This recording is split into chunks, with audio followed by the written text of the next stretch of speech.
હા, અમે હ્યુસ્ટનથી 45 મિનિટના રસ્તે દૂર સ્પ્રિંગ કરીને છે. એ સ્પ્રિંગ આગળ આવી રીતે ફાર્મ હોય છે.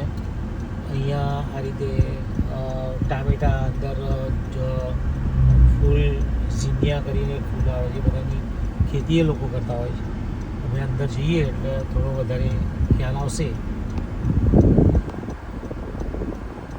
અને અહીંયા જેમ આપણે ઇન્ડિયામાં ગુજરાતની અંદર કચ્છી લોકો જેમ એક કંપો રાખે, બધી 2, 3, 4, 5 જણ ભેગા થઈને એક જમીન રાખે ને જમીનની આગળ પહેલાં ઘર મકાન બનાવી દે અને પછી અંદર એ લોકોનું બધું ખેતી હોય.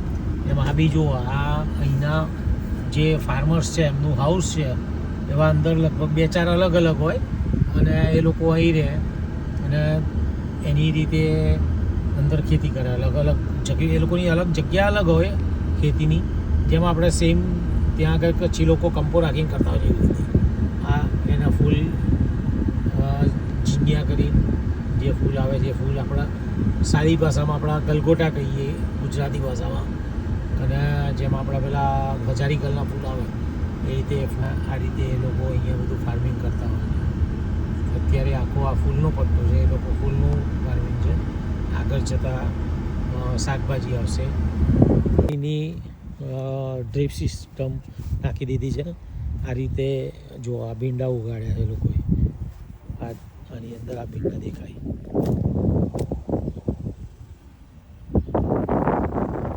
બધા ભીંડા છે. પછી આમાં કંઈ કરશે એ લોકો. અહીંયા સિસ્ટમ એવી હોય છે, એ લોકો તમને એની અંદર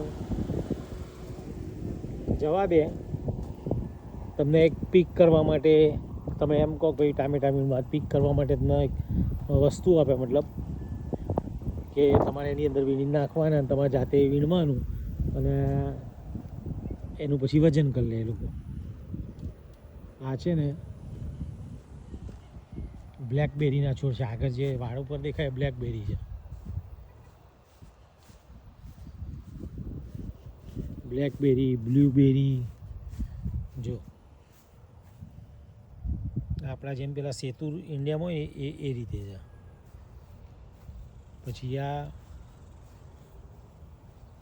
રેડબેરી, આ અંદર છે ટામેટા છે. આ બધા ટામેટાના છોડ છે.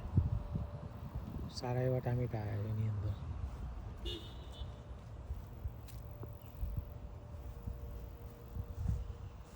અલગ અલગ બધી બેરી છે, એ લોકોએ અહીંયા આ રીતે લગાવી છે. આપણે બી અહીંયા પૈસા આપવાના હોય, જોવાના નહીં, પણ આ બધું અંદરથી કંઈ આપણે જાતે વીણવું હોય. જો નાના ચેરી જેવા પેલા ટામેટા, નાના ચેરી ટામેટા છે.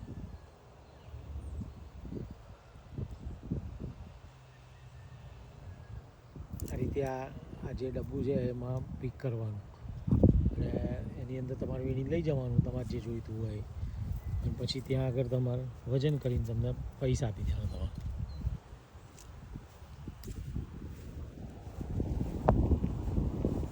અલગ અલગ બધી જાતની ખેતી કરે છે આ લોકો. મૂળા હોય, બીજી શાકભાજી હોય. હા, હ્યુસ્ટનનું વાતાવરણ આમ સારું હોય છે.